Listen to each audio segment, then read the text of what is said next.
Banyak investor yang mencoba memanfaatkan momen window dressing di akhir tahun ini, tapi melihat saham-saham mover di beberapa minggu terakhir, banyak investor juga yang bingung untuk mencari sektor yang menarik. Apakah saham-saham di sektor komoditi energi masih akan tetap menarik? Lalu, bagaimana dengan kondisi di tahun depan? Bagaimana sebaiknya strategi para investor? Berikut ini analisis dan tips dari Nicole Lawrence, Head of Research Panin Sekuritas.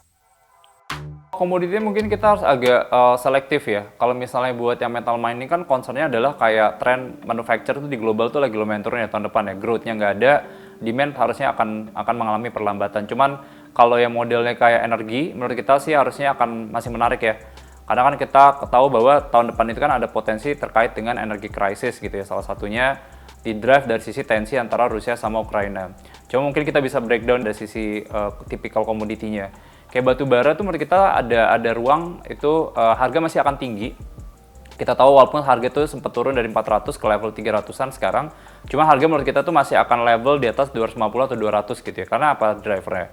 Jadi kalau kita lihat kan sebenarnya kayak permintaan musim dingin itu lumayan tinggi ya, khususnya di bulan Desember.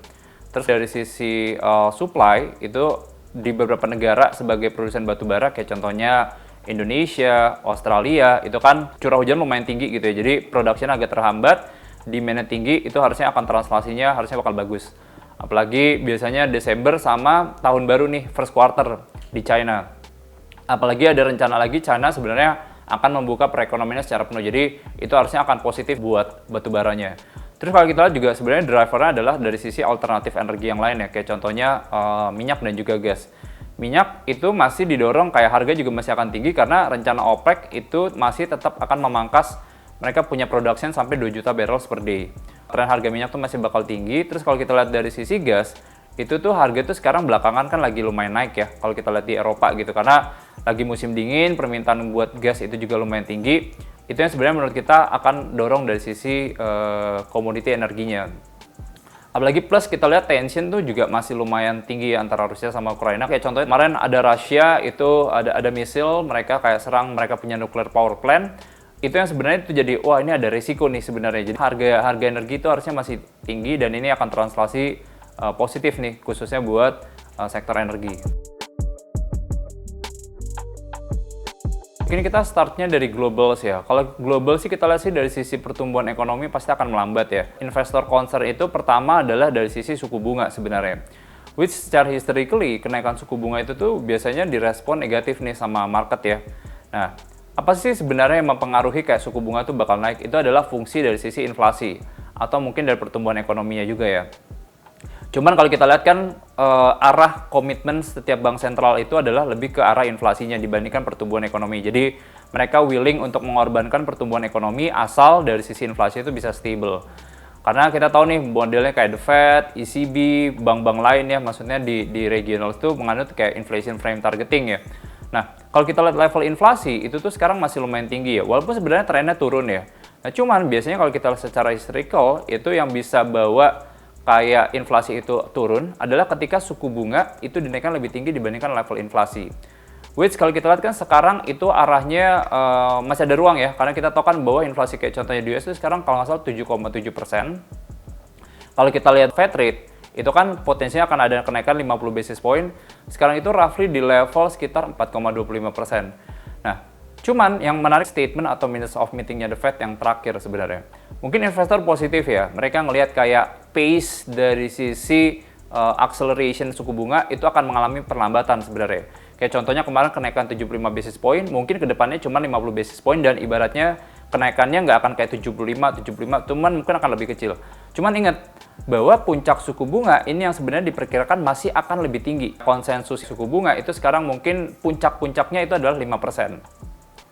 Cuman kalau kita lihat statement dari The Fed ya, salah satunya adalah kemarin ada dari Lael Brainerd, dia presiden The Fed buat St. Louis, statementnya bahwa investor itu tuh terlalu optimis. Nah, karena si Lael Brainerd lihat bahwa di posisi sekarang suku bunga itu belum di posisi yang sebenarnya restriktif. Nah, jadi mereka lihat nih bahwa ada potensi suku bunga itu bisa naik dari level 5 sampai 5,25% puncaknya. Dan bahkan itu paling tinggi bisa ke level 7%. Nah, jadi kalau misalnya ini suku bunga unexpected naik, itu translasi sebenarnya nggak begitu bagus ya buat ke perekonomian.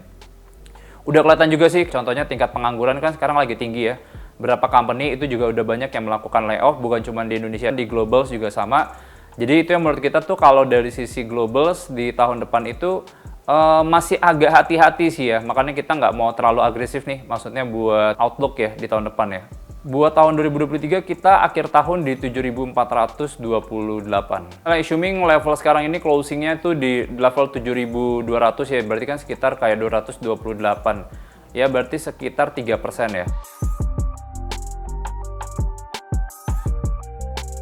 Kita ngambil tema sih sebenarnya tahun depan itu adalah a guessing game ya. Jadi ibaratnya kita akan melakukan kayak jatuhnya tebak-tebak nih arahnya seperti apa. Karena sekarang nih lo bagi dua juga, misalnya kayak contohnya ekonomi yang melihat bahwa inflasi masih akan tinggi atau ekonomi yang melihat bahwa inflasi itu akan mengalami normalisasi. Jadi kita masih belum tahu arahnya gimana gitu ya.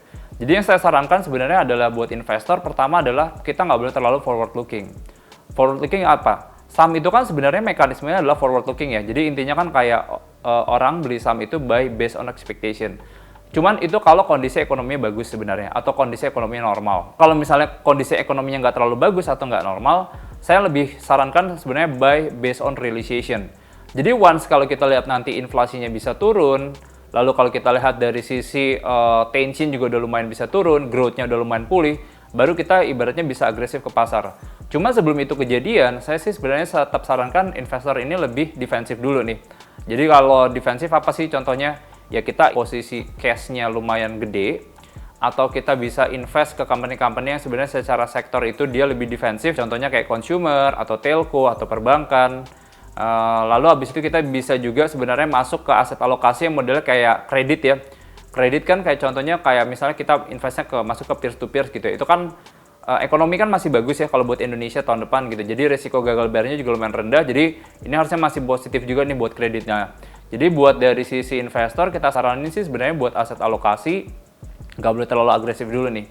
Nah, habis itu kayak pemilihan sektornya seperti apa? Pemilihan sektornya tetap ya tadi yang kita bilang bahwa sektor yang kita favorable adalah kayak perbankan, energi, kita lumayan suka juga, terus kita suka consumer sama telekomunikasi. Jadi kombinasi 3 defensif. Kita suka energi karena kayak potensi dari sisi potensi energi krisis ini tuh probability-nya lumayan tinggi sih ya.